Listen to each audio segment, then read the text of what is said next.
So I mean, I think it becomes serendipity when EYL is at Carnegie, right? And Carnegie and Ford and Rockefeller are some of the main oligarchs who transition us away from political science and behavioral science to where we'll open the lane for the idea of financial literacy. So if you pull up that link, I don't know if they went last year, but it's the second.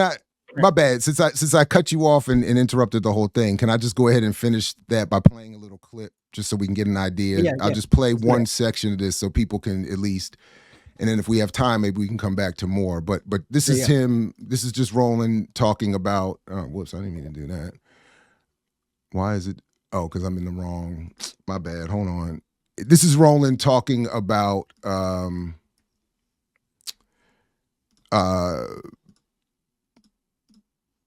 How to communicate with the corporate world for ad revenue. And he's sort of trying to school these folks on the business of media. Eastern. We have go to Black Start Network app, our YouTube channel, our Fast channel. We on Amazon Fire, that's not where Amazon Freevee, Amazon Prime Video, also Plex TV. Here we go. You have 18%, 20%, 35% black market share. I tell you what I told General Motors. I was on a phone call with the CMO, Deborah Wall, her team. I said, let me tell y'all something. I don't praise people for press releases. I will praise you for direct deposits. Doc, y'all, True indeed. We on the phone. I said, I don't praise for press releases.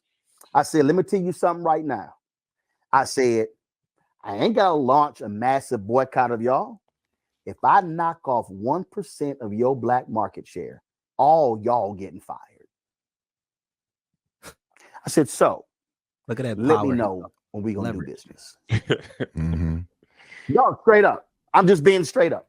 And that's the problem, is that we as African Americans had a brother told me with a black media company, well, Roland, man, we not all like you. We might not get no advertising. I said, brother, let me ask you a question. Did you get any last year? He said, no. I said, you get any last quarter? No. You got any last month? No. Last week? No. Yesterday? No. I said, so how in the hell you think you're going to get some next month if they ain't never? I said, oh, they have given you the illusion. They giving you a meeting. We told the ad agency, we said, everybody in this meeting get paid to be here except us. All y'all been paid to be in this meeting. We're not. We're free. Bruh, I know what they doing to y'all. And that's when you sit here, that's when you turn around and you sit here and go, okay, really? We're going to go tell our followers. We're going to go tell them that your financial company won't do business. And we're going to tell our people not to do business with you. That's why the companies that have done business with me, I publicly praise them. And the ones who did business with me one time and didn't come back, they on the call out list. See, listen.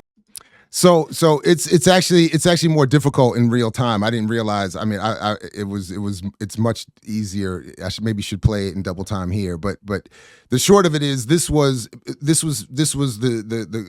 sort of the crux of the discussion. That, and then when electoral politics, and to be fair, I'm only playing a very short clip, but to be fair, again, he made a very good defense of his electoral position. I do not agree with it, but he made a good argument about it.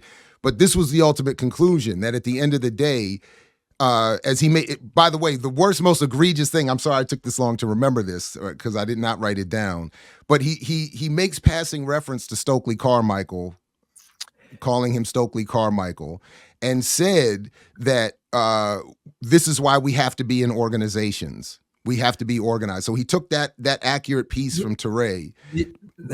But he was saying, what I was about to say, like, if you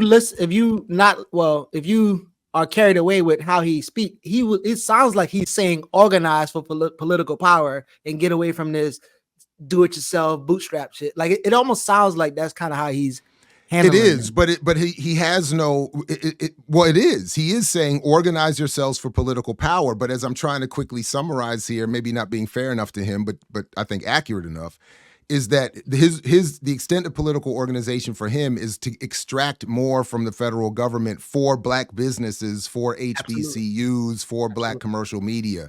It's not for political power to, for instance, redistribute wealth and develop a pan-African socialist revolutionary movement. So to make reference to Touré calling him again Stokely, and then to make this claim, because again, this is my problem. They're presenting themselves as the logical conclusion and extension of Touré, of King. So when they bring up civil rights, they make the point again to bring up that it's after Operation Breadbasket that black businesses started getting all this money, because as Jesse was as we've been criticizing for decades, was leveraging the civil rights struggle to get concessions from the corporate world for black businesses and black contractors. So for Roland, that's the goal.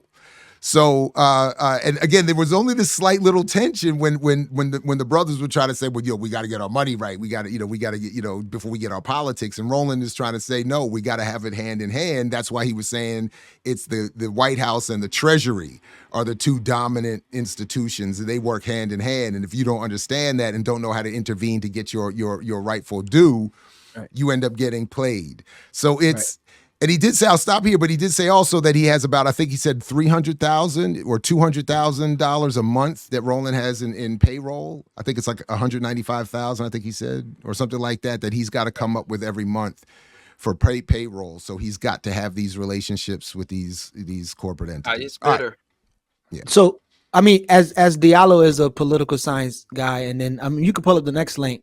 But again, as I was saying, them playing at Carnegie, as they would think, with Rick Ross and Robert Smith and the war criminal Wes Moore. So again, it's serendipitous that this financial empowerment visionaries or experts or guru are playing at a person, an oligarch who again is responsible for shifting us from political science to behavioral science. So yeah, I wonder what you think about this type of event, and then I guess them being at Carnegie, Diallo being a political science person. I think being at the venue doesn't.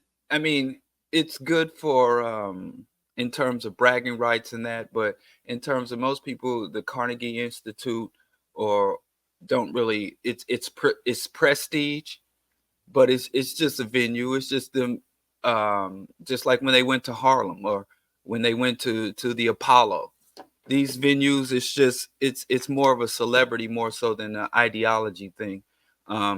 It's kind of like, it's not really like they're at the Council of Foreign Relations or some of these real think tanks or real institutions making decisions within those institutions. They're on a stage performing. And so, I mean, I don't put much weight. They're at the Carnegie Institute and they're going to push that name and stuff, but they're going to have Rick Ross up there. Do he still? I think it's perfect. Out? Yeah, I don't know. I'm just saying, I would respect. Yeah, get up in there and just tear it all down. I mean, Rick Ross has a new lady, and he lost a lot of weight. So Rick Ross has a new lady in his life, and he lost a lot of weight. He's looking like he's slimming up. And how'd he do it? What did he do? Keto? No, I mean she helped him out. But I'm curious, what'd she do? I mean, you don't have to ask her and him. They on Instagram. When a dude get in a relationship, then we start gaining weight when we get a lady. I'm saying these women bring us down. So they sure do to slow us down. Stay blaming my wife for that. He has like George Washington. Who he got tatted across his cleavage? What? Huh? George Washington? Who Rick Ross? Yes. Oh man, you got to find that. I don't know about that. Speaking of finding links, Geechee, please find that link you sent where the youngins were asking about who Killer Mike was. Washington on his cleavage. Killer Mike was. That wasn't me. I'm sure you sent me the link. You sent us the link of people asking about who Killer Mike is after the Grammys. No, that wasn't me. No, that wasn't. That's that. Did Diallo send that? I thought it was in our chat. Oh no, it's not in our chat. I gotta find it. I didn't see that. That's oh, I thought it was. I was sure you sent it to me. Somebody else sent it to me. It was funny actually, because I wanted to hate on Mike and make jokes and using the Grammys in my class this week, and they didn't know who he was. Oh, damn. I was a little upset. And then somebody sent me that clip, and I was like, "Oh, this must be why." But anyway, I don't know about Rick Ross's cleavage, and I don't know. He's got Abraham Lincoln and George Washington on his. I would No, just he love does. to That's a see lie. that at Diallo be Carnegie Hall. lying. He be lying on Friday mornings defile just for white fun. people's sacred spaces. You know, I don't slapping believe each other. that. We- I don't when we believe go that for one slapping each second. other at the Grammys, and you know, Diallo pay attention to details. I've never seen that man all their chest sacred in spaces. that way.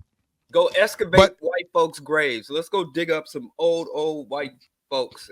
I actually think it is appropriate that they be performing at Carnegie. I mean, because Carnegie, a lot of what Carnegie was doing with his money was philanthropic for the sake of rebranding him and his work, and how he got his riches and trying to be all about peace. And we were in The Hague and saw the Carnegie Peace Center or whatever, all that other kind of nonsense where you funding every bit of exploitative process on the planet.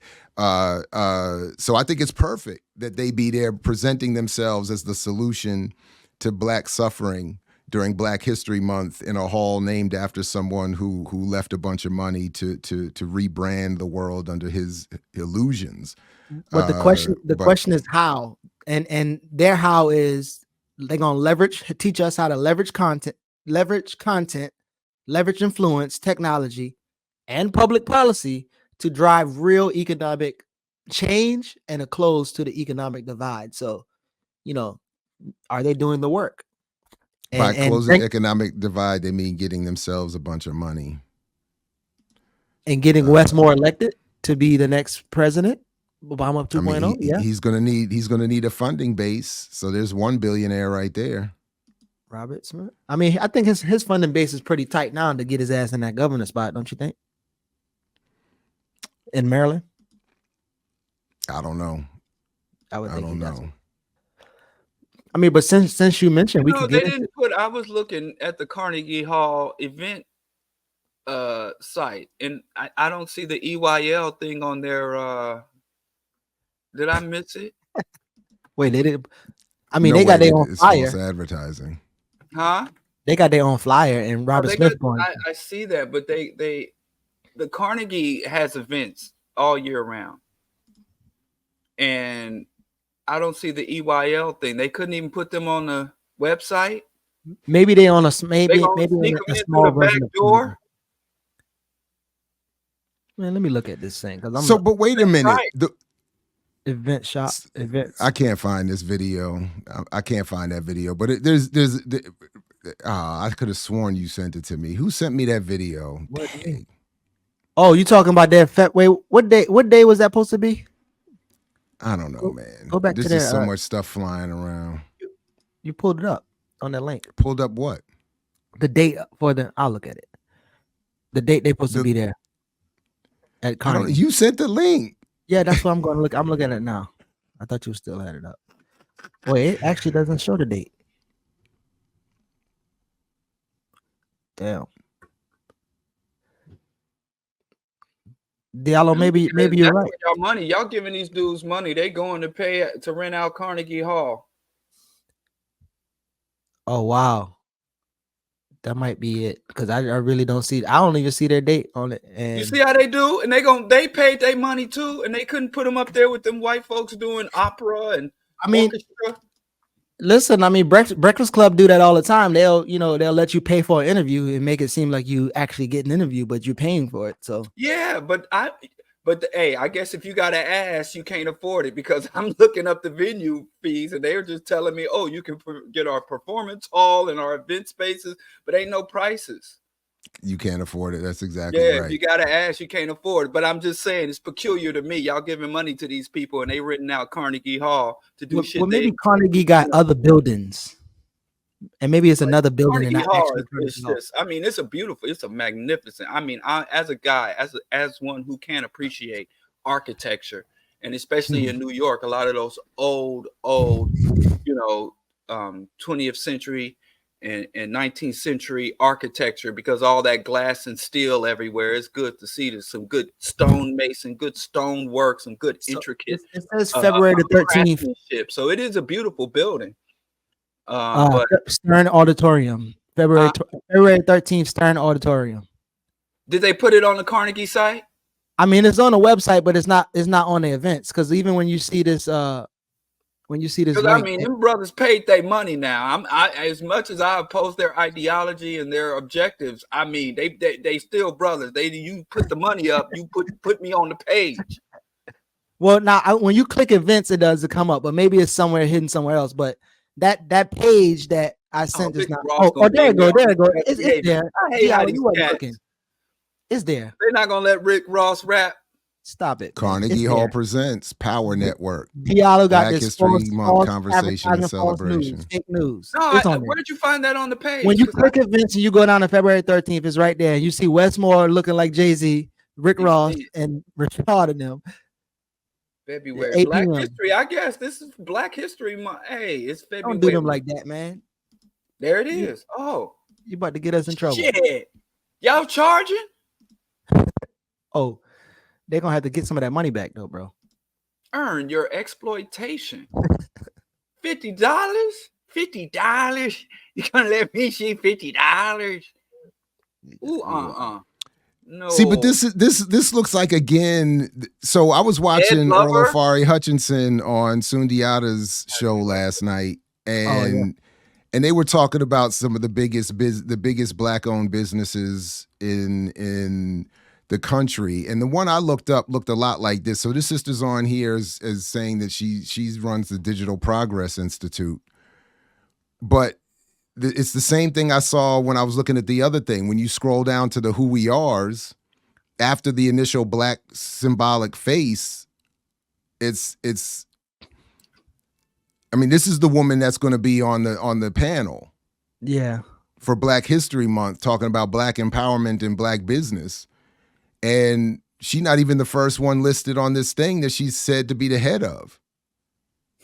And she's the only Black one there. So again, I think this is it's what I'm saying is perfect for Carnegie Hall. It's putting, you know, it's instead of sports washing, it's race washing or black washing white capital. And I mean, the one last night, DWW or something, a technology company that's supposed to be the biggest Black-owned company. The brother who's named as the founder and chairman is the only Black face on the thing. Everything else from the CEO on down is white. So I just, that to me is the perfect, again, metaphor for what all this Black capitalism talk is. It's black washing, race washing, capitalism.